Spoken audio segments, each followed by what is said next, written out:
Good morning. Scott Luton here with you on this edition of This Week in Business History. Welcome to today's show.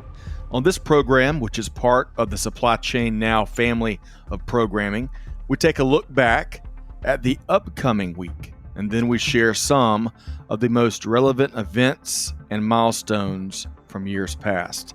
Of course, mostly business focused, with a little dab of global supply chain, and occasionally we might just throw in a good story outside of our primary realm. So I invite you to join me on this look back in history to identify some of the most significant leaders, companies, innovations, and perhaps lessons learned in our collective business journey. Now, let's dive in to This Week in Business History.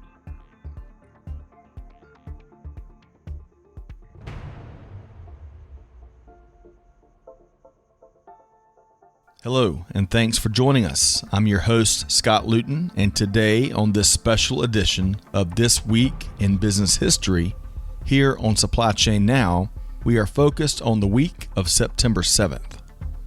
Today we're going to discuss Labor Day, a holiday here in the U.S. that has been celebrated for over 120 years. So thank you for joining us here today on This Week in Business History, powered by our team here at Supply Chain Now. So let's dive into the history of Labor Day here in the States, a day set aside to celebrate members of our workforce, past and present, and their incredible contributions to our society. There has never been a perfect answer in terms of exactly who founded Labor Day. According to the U.S. Department of Labor, it seems one of two individuals can lay the most likely claim. Peter J. McGuire was co-founder of the United Brotherhood of Carpenters and Joiners of America in 1881. Many call Peter J. McGuire the father of Labor Day. A carpenter, political activist, and trade unionist, many records point to McGuire as the first to call for a Labor Day to honor those that, quote, who from rude nature have delved and carved all the grandeur we behold, end quote. Others point to Matthew McGuire, no relation, as the first to call for a Labor Day. Matthew McGuire was a machinist from New Jersey. Interestingly enough, Matthew McGuire was the vice presidential nominee in the 1896 general election on the Socialist Labor Party of America ticket. He and Charles H. Matchett managed to get on the ballot in 20 states and garnered over 35,000 votes. Regardless, what is clear is that the first Labor Day holiday was celebrated on Tuesday, September 5th, 1882 in New York City. I say celebrated, but actually it was a strike of sorts, as thousands of people gathered to protest deplorable working conditions that were rather common at the time. For example, unsafe factories and other working conditions, child labor, standard work days of 12 hours or more, 7 days a week, and that's just to name a few. Let's describe the scene of the first Labor Day in this excerpt from an article from the U.S. Department of Labor entitled Labor Days, Pride, Chaos, and Kegs on Labor's First Day. It goes on to describe the scene as such, quote, by 10 a.m., the Grand Marshal of the parade, William McCabe, his aides, and their police escort were all in place for the start of the parade. There was one problem. None of the men had moved. The few marchers that had shown up had no music. According to McCabe, the spectators began to suggest that he give up the idea of parading, but he was determined to start on time with the few marchers that had shown up. Suddenly, Matthew McGuire of the Central Labor Union of New York, and probably the father of Labor Day, ran across the lawn and told McCabe that 200 marchers from the Jewelers Union of Newark had just crossed the ferry, and they had a band. Just after 10 a.m., the marching jewelers turned onto Lower Broadway. They were playing When I First Put This Uniform On from Patience, an opera by Gilbert and Sullivan. The police escort then took its place in the street. When the jewelers marched past McCabe and his aides, they followed in behind. Then spectators began to join the march. Eventually, there were 700 men in line in the first of 3 divisions of Labor Day marchers. Final reports of the total number of marchers range from 10,000 to 20,000 men and women. With all of the pieces in place, the parade marched through Lower Manhattan. The New York Tribune reported that, quote, the windows and roofs and even the lampposts and awning frames were occupied by persons anxious to get a good view of the first parade in New York of workingmen of all trades united in one organization, end quote. At noon, the marchers arrived at Reservoir Park, the termination point of the parade. While some returned to work, most continued on to the post-parade party at Wendell's Elm Park at 92nd Street and 9th Avenue. Even some unions that had not participated in the parade showed up to join in the post-parade festivities that included speeches, a picnic, an abundance of cigars, and lager beer kegs mounted in every conceivable place. From 1 p.m. until 9 p.m. that night, nearly 25,000 union members and their families filled the park and celebrated the very first and almost entirely disastrous Labor Day, end quote. By 1894, 23 additional states had adopted a Labor Day holiday, but many historians also point to one other event that caused the United States to officially adopt a national Labor Day holiday. On May 11th, 1894, in Pullman, Illinois, a town that is one of Chicago's defined community areas, at least 12 striking railway workers lost their lives in what The Atlantic called America's first true nationwide strike. American troops and U.S. Marshals had been sent in to break up the strike, which had caused mail delivery to halt. Time magazine called it, quote, one of the bloodiest strikes in U.S. history.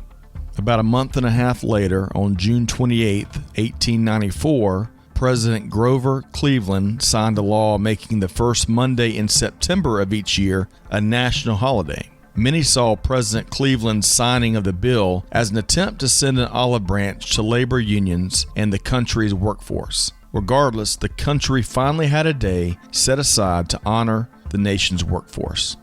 However, the American worker would have to wait years for certain practices to come into place. In 1916, President Woodrow Wilson signed the Adamson Act, which made an 8-hour workday standard in the railroad industry. It wasn't until 1938, with the passing of the Fair Labor Standards Act, that would make the 8-hour workday the new standard for all industries beyond railroad. In fact, this landmark legislation also established minimum wage, overtime pay, and child labor laws. Labor Day has a strong connection internationally with May Day, which is celebrated on May 1st or the first Monday in May each year.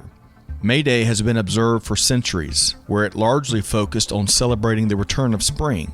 However, in the aftermath of the Haymarket riot in Chicago in 1886, May Day was chosen by factions in the U.S. as International Workers' Day. Now, May Day is an official holiday in 66 countries, but not widely celebrated in the U.S. Since that first Labor Day in 1882, the holiday has become known for cookouts, vacations, sales campaigns, and much more, a consumer extravaganza. But I'd argue that in 2020, with the pandemic environment that we continue to face here in the States and abroad, we should get back to Labor Day's roots and honor the incredible and thankless workers that keep our global economy moving. Better than that even, our brave workforce have risked their own safety so that us, the consumer, could have access to food, clothing, medicines, and plenty of the non-essentials too. So if you are a warehouse professional working in an e-commerce fulfillment center, or a truck driver, or a loading dock worker, or a retail clerk, or a machinist working in a manufacturing plant, or any of the other millions of workers at home or abroad that have continued to make it happen, thank you on behalf of all consumers.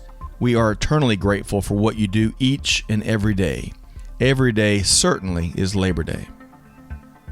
In one other somber item that occurs this coming week in business history, the 19th anniversary of the September 11, 2001 terrorist acts will be observed. 2,977 individuals lost their lives on 9/11. More than 25,000 individuals would be directly injured. there would be countless long-term health consequences for many. And that day and the months that followed would forever change history across the globe, business and otherwise. On September 11th, 2001, I was on active duty in the United States Air Force, stationed at McConnell Air Force Base in Wichita, Kansas. I'm sure we all remember exactly where we were when we heard the news.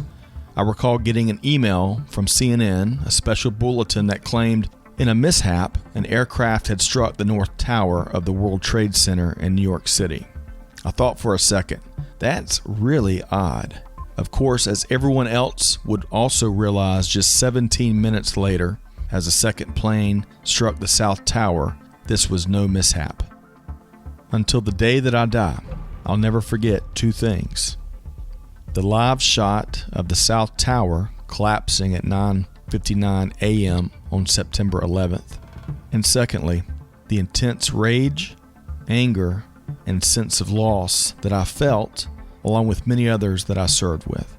I hope to never again be in the throes of struggling to contain those emotions. We shall never forget that day, nor the sacrifices of so many ever since. Our hearts and prayers are certainly with the families that lost loved ones on that infamous day, or in the weeks and months and years that followed.